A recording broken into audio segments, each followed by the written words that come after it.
والصلاة والسلام على رسول الله وعلى آله وصحبه أجمعين أما بعد. All praise belongs to Allah subhanahu wa ta'ala for granting us the opportunity and the ability to come to His house. We ask Allah subhanahu wa ta'ala to accept our worship, forgive our shortcomings. We ask Allah subhanahu wa ta'ala to grant us the khair of this day. And we ask the Almighty Allah to protect us from all types of evil. Ameen ya Rabbal Alameen.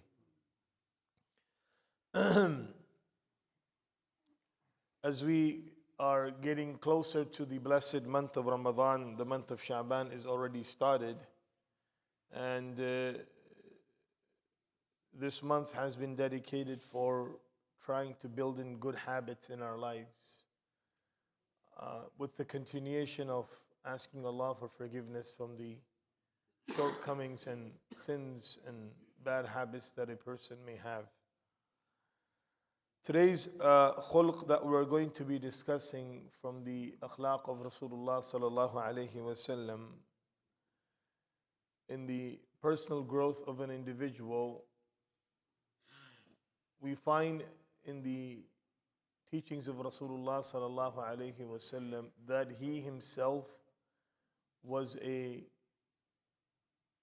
establisher and practicer of qana'ah in his life. And this is the same thing that he encouraged the Sahaba to develop. The Prophet sallallahu alaihi wasallam said, "Laysa al-ghina an kathrat al-mal." Wealthy is not having a lot of money. وَلَكِنَّ الْغِنَى غِنَى الْقَلْبِ. The real wealth is the wealth of the heart. And what is the wealth of the heart?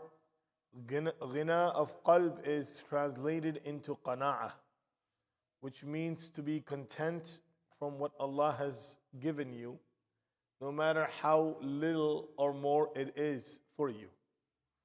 Because if a person has a contentment in his life, then he's not going to be aggressive in things that he doesn't have in his life. Imam Shafi'i rahmatullah alayhi says that إذا ما كنت ذا قلب قنوع فأنت ومالك الدنيا سواء. That if you have a contentment heart, as long as you have a contentment heart, then you and the one who owns the entire dunya are still equal. You and the one who holds the entire, he has the ownership of the entire world. When it comes to wealth, you and him are exactly the same. Why? Because you have contentment as if you have the entire world with you. And the person who doesn't have contentment and has the world, he's not going to have anything.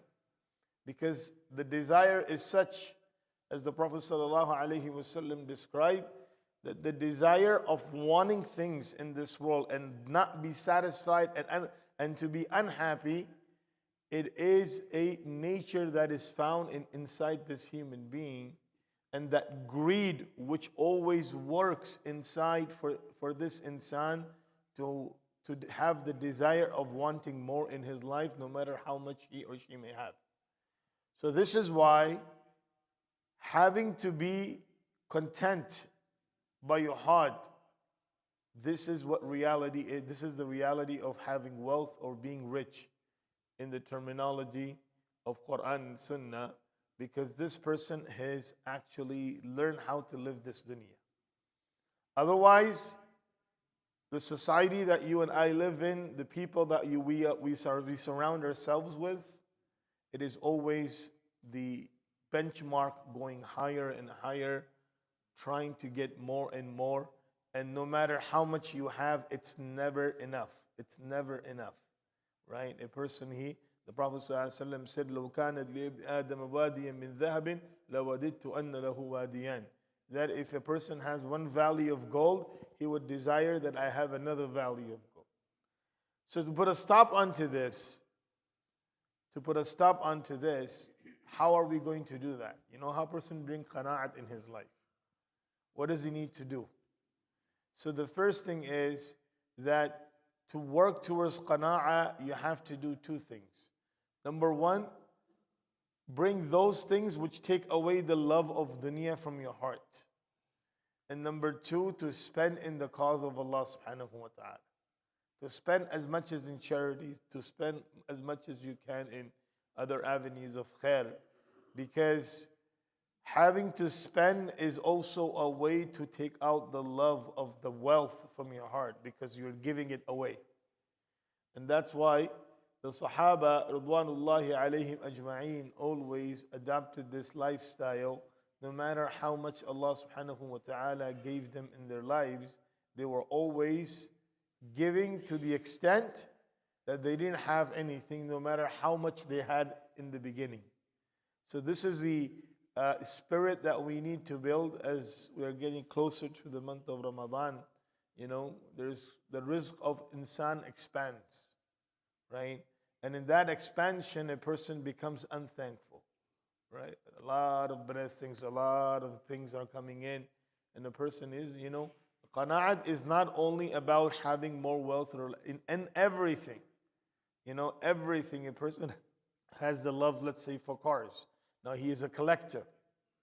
That is also against qana'ah, because start collecting, no matter what you have, it's never going to be enough. You always want to go and collect more, right? Or you're standing in with the plate in front of the food on the day of iftar, and you're putting food inside your plate, and the person starts to pour more than what he can handle.